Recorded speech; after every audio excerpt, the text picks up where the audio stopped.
aku kembali. Hai guys, ya perkenalkan aku Gita Gutawa, tapi nama asliku Aluna Sagita Gutawa. Aku mau cerita bagaimana aku tertarik dengan dunia nyanyi, duet dengan Ada Band, sampai obsesi aku. Dari kecil cita-cita aku berubah-ubah terus. Awalnya aku pengen jadi arsitek, terus pernah juga pengen jadi dokter. Pokoknya banyak deh. Aku sih dari kecil sebenarnya berubah-berubah. Aku pernah pengen jadi arsitek, pernah pengen jadi dokter, pernah pengen jadi banyak banget deh gitu. Jadi tapi mungkin dari kecil tuh dunia aku dunia musik, di sekitar aku dunia musik gitu. Dan aku juga belajar musik secara serius dan aku senang sama musik gitu. Dari sejak di kandungan, walaupun saya nggak tahu hasilnya kayak apa, tapi emang saya suka dengerin musik ke perut ibunya gitu. Dia pakai headphone ya. Ya, papalah yang mensupport aku untuk ikut les piano ketika aku usia 5 tahun. Tapi ternyata apa yang diharapkan papa waktu itu berbeda dengan keinginan aku yang lebih suka menyanyi. Ternyata aku lebih seneng ke dunia tarik suara dari situ, dan akhirnya aku masuk ke paduan suara dan akhirnya sering jadi solois dan sampai sekarang akhirnya alhamdulillah aku bisa membuat album gitu. Jadi sebenarnya awal mulanya sih belajar piano dulu. Anak ini bukan serius, bener-bener tekun untuk soal nyanyi sama musiknya gitu. Jadi akhirnya cari sekolah yang beneran, malah sekolah nyanyinya malah di 2 tempat, sekolah piano klasik, piano pop, piano segala macam, belajar gitar, semuanya akhirnya saya cariin guru buat dia gitu yang bagus. Banyaknya les yang aku jalani pada usia 4, 5, dan 6 tahun membuat aku berontak sama papa dan mama. Hehehe. Maklum aja, usia seperti itu kan lagi senang-senangnya main. Justru kalau aku lebih berontaknya tuh mungkin umur berapa ya? SD kelas 4, kelas 5, kelas 6 gitu lah. Justru karena aku udah mulai ngerti gitu, tapi aku lebih saat itu pengen main gitu. Pengen main sama temen-temen, terus suka ngapain sih belajar musik gitu. Tapi kesininya nih aku akhirnya mulai melihat, wah ternyata apa yang aku pelajarin, piano klasik lah apa segala macem, itu semuanya bermanfaat sekali gitu. Waktu kecil emang saya juga nggak berpikir bahwa dia akan serius main nyanyi. Jadi selama belajar musiknya buat saya sih itu adalah emang saya pengen banget anak saya tuh senang musik, itu utamanya. Papa, waktu itu kan aku masih anak-anak, jadi belum ngerti banget tentang arti dari segala apa yang aku lakuin. Tapi sekarang aku ngerti kalau apa yang aku lakuin dulu itu berguna banget buat karir aku sekarang. Makasih ya, Pak. Alhamdulillah bisa terjun ke dunia musik dan menurut aku ya misalnya belajar piano, mengetahui not-not dan membaca not tuh ternyata memang penting sekali di dunia musik ini. Aku pertama kali masuk di dunia musik karena Ada Band. Jadi waktu itu Ada Band ngajak aku duet bareng untuk lagu yang terbaik dalam satu album mereka, Heaven of Love. Rasanya aku senang sekali diajak nyanyi sama Ada Band. Bangga banget.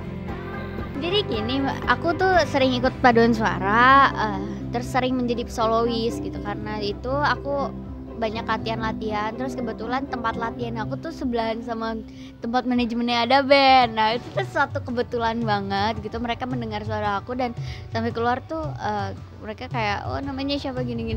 Terus mereka baru tahu kalau aku anaknya Erwin Gutawa. Terus itu akhirnya mendapatkan ditawarin nyanyi, kita nyanyi ya gini gitu. Waktu itu saya pertama dengar suaranya Gita, saya pengen, terus terang saya pengen nangis waktu itu. Jadi sangat menyentuh. Ya udah, pertama itu kita langsung oke. Aku bisa tampil sebagai penyanyi sekarang ini gara-gara ajakan Ada Band loh. Ajakan Ada Band untuk berkolaborasi denganku tanpa ragu-ragu lagi aku terima.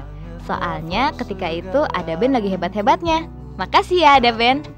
Mungkin memang sering papa menasihati aku gitu, bahwa aku tuh ditanyain berkali-kali, apa kamu yakin mau nyanyi sama Ada Band, bener nih mau masuk industri musik beneran ya gitu. Habis itu karena ini menentukan sekali gitu kata papaku gitu. Jadi aku pun juga tapi karena aku terlalu bersemangat, karena seneng banget gitu, akhirnya aku mau gitu, aku terima apapun konsekuensinya gitu. Juga itu faktor kebetulan yang bukan gara-gara saya yang nyodor-nyodorin, anak gue suruh nyanyi dong di mana-mana, enggak gitu. Jadi, nah emang jalan terbuka untuk rekaman tuh gara-gara emang duet dengan Ada Band yang lagu terbaik bagimu itu, dan kebetulan lagunya emang bagus dan diterima oleh masyarakat, jadi masyarakat jadi tahu kita.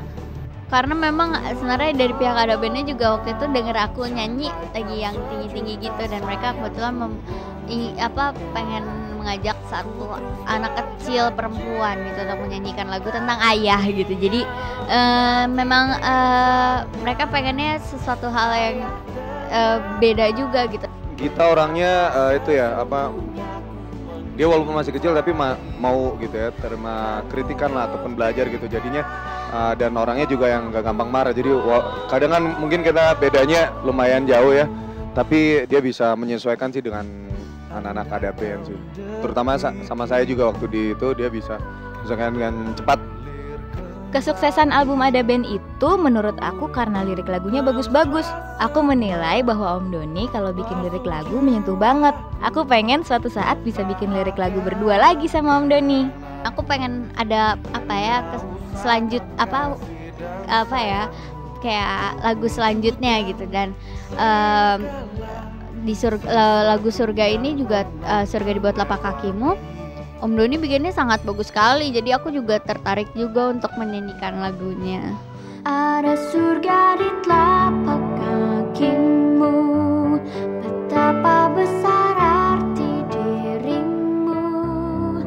Buka pintu maafmu saat ku lukai hatimu.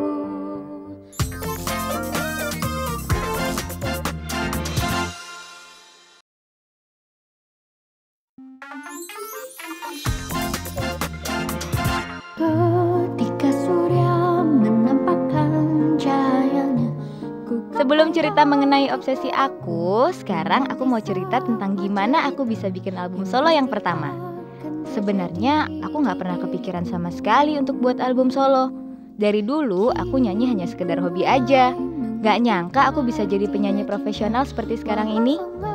Abis itu akhirnya dari pihak Sony BMG label akhirnya menawarkan kontrak album gitu, dan aku langsung seneng banget gitu, dan aku tidak pengen membuang kesempatan ini, karena menurut aku untuk umuran aku segini remaja gitu, menurut aku susah sekali mendapatkan maksudnya jarang sekali ada yang bisa mendapatkan kesempatan untuk membuat album. Kalau dibilang kita bisa bikin album gara-gara saya juga enggak gitu, karena apa? Kita pertama kali nyanyi banyak nyanyi dengan orkestra, bahkan bukan orkes saya gitu, dia nyanyi dengan Nusantara Symphony Orchestra di depan di satu venue atau di acara-acara penting seperti di istana, di pembukaan dihadiri oleh presiden apa segala, dia udah nyanyi sebelum dia rekaman. Sebenarnya aku bikin album solo bukan karena papa. Maksudku bukan papa yang nawarin, mendorong, apalagi maksa aku gitu. Tapi memang gak bisa disangkal kalau papa memiliki kontribusi besar dalam proses pembuatan album aku. Tapi aku jadi seperti sekarang ini kalau dibilang mendompleng nama papa, ya gimana lagi ya? Nama papa itu sebenarnya malah juga banyak membantu aku gitu. Maksudnya aku sering ikut latihan papa. Pengaruh bapaknya pasti ada lah ya gitu, karena apalagi albumnya saya masih yang bikin Gita yang harus buktiin. Jadi itu yang selalu saya bilang sama Gita, bahwa Git, kamu yang harus bisa membuktikan kritik atau ini orang ya, bahwa karena kamu anaknya Rindu Tawa kamu bisa kayak begini. Yang dinilai pasti kan pertama vokal aku lah, penampilan aku, bla bla bla, dan misalnya gaya aku di atas panggung gitu. Jadi sebenarnya yang dinilai adalah akunya gitu. Karena dukungan papa dan mama pula lah aku bisa buat album solo berjudul Gita Gutawa 2007. Mendengar lagu aku, orang mungkin ngerasa suara aku itu tinggi banget, atau mungkin terlampau melengking, kayak penyanyi sopran di opera-opera gitu deh. Tapi ya itulah suara khas Gita Gutawa, hehe. Sebenarnya memang aku kan basicnya choir, basicnya sering nyanyi lagu-lagu klasik gitu memang. Jadi ya memang seriosa gitu, dan sebenarnya memang awalnya tuh aku agak takut ya. Aku takut aduh ntar orang bingung lagi nih apaan penyanyi klasik anak-anak gitu. Tapi aku justru kaget juga, alhamdulillah malah lagu Kembang Perawan yang menurut aku berat banget dan klasikal banget gitu, ternyata alhamdulillah banyak banget juga yang suka gitu.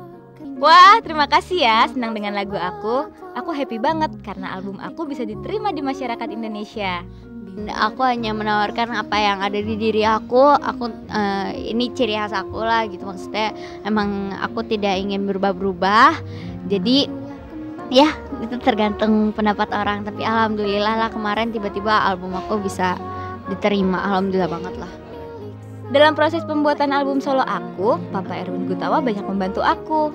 Papa juga kebetulan menjadi vocal arranger yang membantu aku untuk pas take vokalnya gitu. Jadi Papa banyak mengarahkan juga gitu. Jadi ya itulah awal mula aku, dan mungkin orang sempet kaget juga kali ya, ini ada penyanyi sopran gitu. Tapi alhamdulillah loh, ternyata itu ya lumayan bisa diterima, alhamdulillah lah. Dari segi productionnya itu dibikin cukup serius, ada orkestranya, ada di mixing benar-benar diproduksi dengan sangat serius lah. Kebanggaan dan kebahagiaan aku bertambah ketika aku dinobatkan sebagai penyanyi ngetop 2007 versi SCTV Awards beberapa waktu lalu. Ya alhamdulillah banget, kemarin gak nyangka banget gitu, karena aku baru banget di dunia ini, dan aku merasa aku masih benar-benar baru lah gitu. Jadi aku sebenarnya sekarang ini masih banyak nyari pengalaman, tapi alhamdulillah banget kalau misalnya sempat menjadi artis ngetop atau penyanyi ngetop, alhamdulillah banget lah gitu. Bila nanti aku pergi, jangan lagi panggilku kembali.